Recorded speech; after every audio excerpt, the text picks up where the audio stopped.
Communication is the lifeblood of any organization, serving as the essential process through which information, ideas, and emotions are exchanged between individuals to create shared understanding.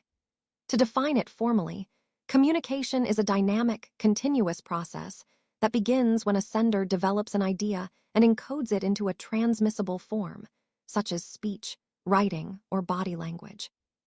This message is then transmitted through a specific channel, the medium used, such as an email, a face-to-face meeting, or a phone call, to the receiver. The receiver must then decode the message, interpreting the symbols to extract meaning. Crucially, the process is only completed when feedback is provided, allowing the sender to verify that the message was understood as intended. Throughout this entire cycle, noise can occur, which represents any interference that distorts the message.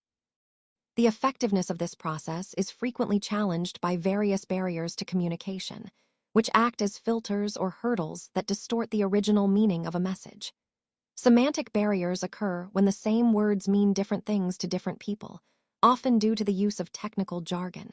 For instance, a developer using the term latency might confuse a client who isn't tech-savvy. Psychological barriers, such as emotional states or premature evaluation, can lead a receiver to ignore a message if they are angry or stressed. Physical barriers include environmental factors like loud office noise or geographical distance, while organizational barriers involve rigid hierarchies or poor information systems that stifle the flow of data.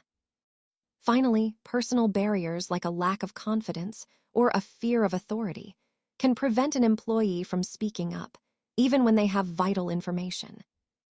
Furthermore, communication occurs at various levels depending on the number of participants and the context of the interaction. At the most fundamental level is intrapersonal communication, which is the internal dialogue or self-talk that occurs within an individual's own mind, such as when a manager mentally rehearses a speech.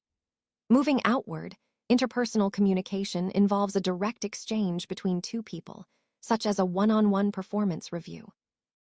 As the group size grows, we reach small group communication, seen in team meetings or brainstorming sessions, where multiple participants interact simultaneously. At the broadest levels, public communication involves one person addressing a large audience, like a keynote speech at a conference, while mass communication utilizes technology to transmit messages to vast, anonymous audiences via television, social media, or newspapers.